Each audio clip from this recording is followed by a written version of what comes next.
Hello guys and welcome back to another video, and in today's video we're going to be reacting to, I'm gonna go shut my door, just wait there.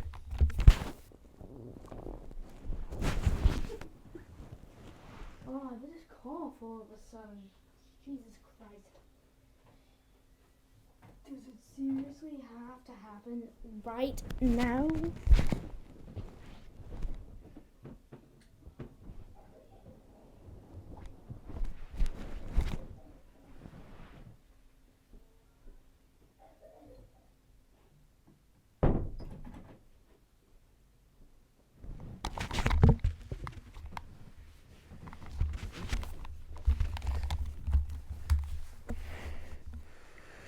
Sorry guys, that took so long, but we're going to be reacting to Vita carnis.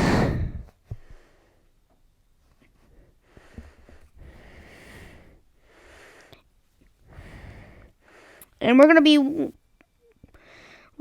watching the documentary first, the first documentary, then the second. And that's all for today's. This is going to be a combo series. Not a very long series. Not a very long series, but yeah. Got this weird cough for some reason. Oh no, I gotta read this out to you guys. Warning, there's gore, violence, death, and flashing lights. Viewer discretion is advised.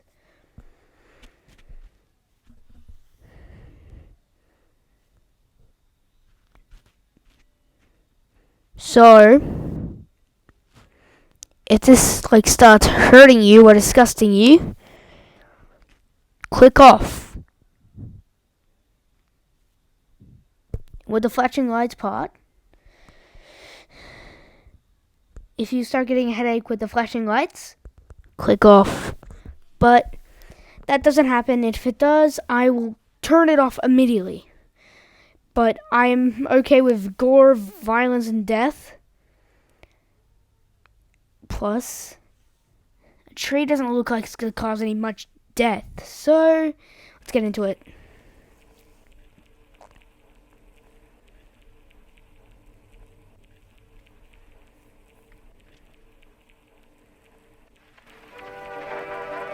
On planet Earth, life has thrived for millions of years.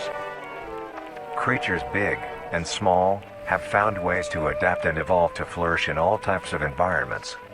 I also have the lights on, so this is making it less scary since From barren it's wastes nighttime right now. to lush forests, life can be found. Earth has homed these creatures since the dawn of life itself. Only until very recently, things have changed.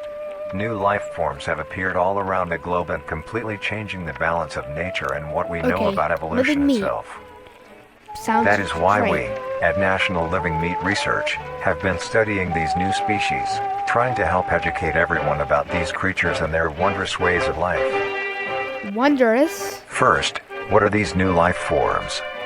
Hold on for a second. Do you think living meat is wondrous? Do you really think that's wondrous? Or are you going mentally insane?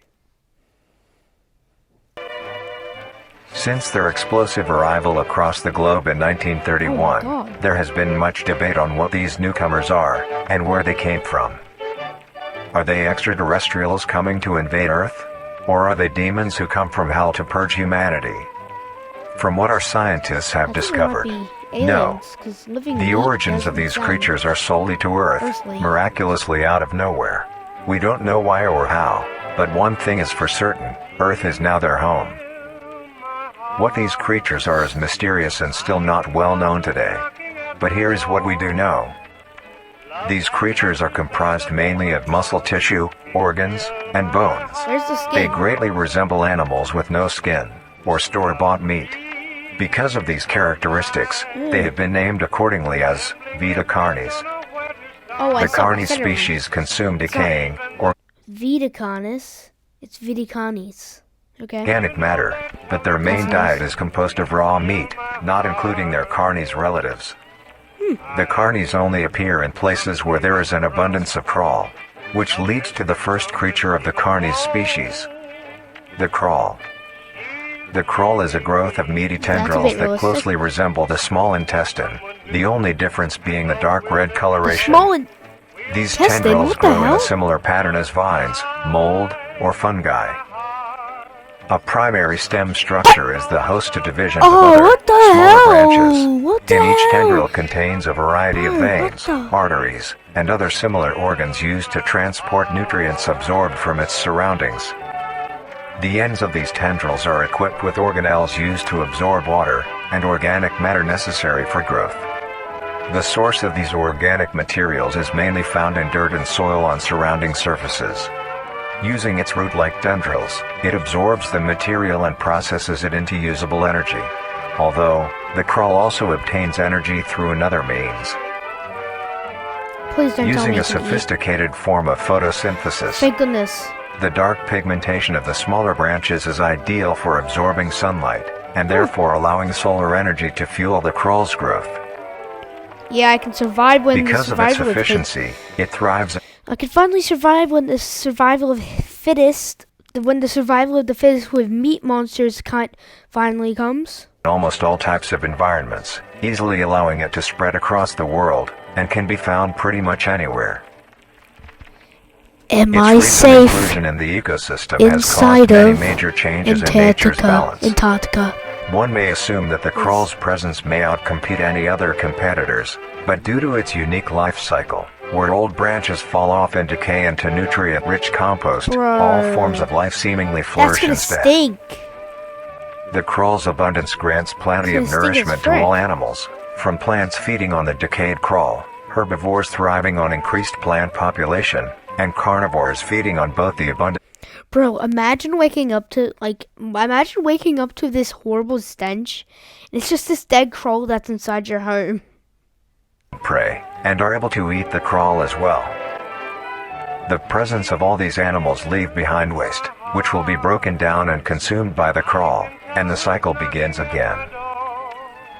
This form of symbiosis leads to an environment where all populations thrive. Humanity also uses the crawl to our advantage. Because of the supernatural rate of growth and its richness in nutrients, it has been sustainably cultivated into domestic farms. The crawl is harvested and processed into fertilizer, which greatly increases crop yield and quality. I already know Pat's gonna theory on this. I haven't seen it, but I already know he's definitely done a very what do you do when there's you know what Pat does when he sees a glitchy screen? He makes it really slow and tries to find the quality. The crawl may also be used as a food source for humans, and reliably so. But due to its unkindly appearance and taste, it has yet to reach cuisine standards. Maybe you should go like and subscribe. The crawl also plays a very important role in the next creatures that we have been studying. Sometimes, in a crawl-populated environment, a node of meat may develop on one of the branches. This node will fall off and grow into a functioning organism, and go to live on as an independent animal. Bro. This leads us to the upcoming species that we will be discussing. The first of these creatures are the trimmings. Okay, there's definitely lore in this. Lore, there's lore, because I saw those little images that you were blurring by, so,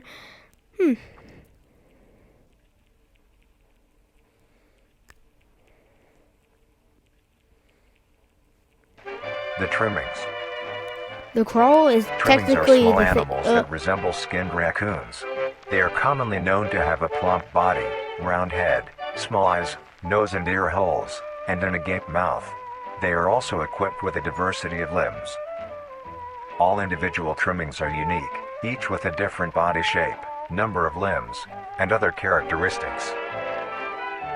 One thing they all share in common is that they are made mostly of meat tissue, and are a maximum of 20 centimeters in length, no larger than a basketball. Its life starts with its separation. I'd kick that thing across my goddamn room. What is that? From the crawl. It will wonder to find anything that is edible and able to consume.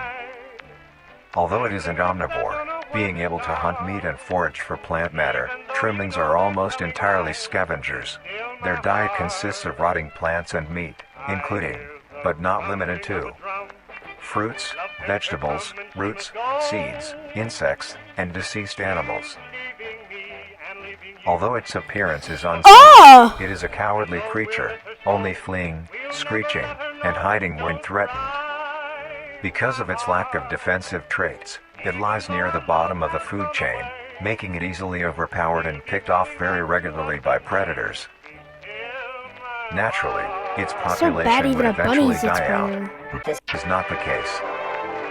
The crow constantly produces a large quantity of trimming nodes, keeping up their numbers. Naturally, trimmings can be found wherever there is abundant crawl. Trimmings grow at a decent pace, reaching maturity at around 7 months, having a maximum lifespan of 2 to 4 years. Although they are plentiful, humanity has no proper way to implement trimmings into society. Their overabundance has even considered them pests, due to them digging through trash bins and making excessive noise at night.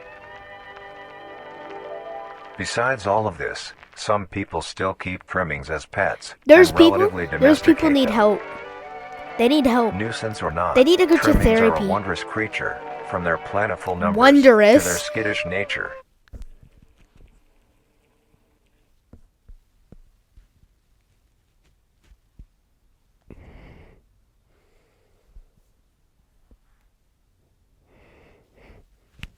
Does that look wondrous to you? If you think that looks wondrous, you need to die. Trimmings are a wondrous creature, from their plentiful numbers to their skittish nature. They are truly a thing to behold.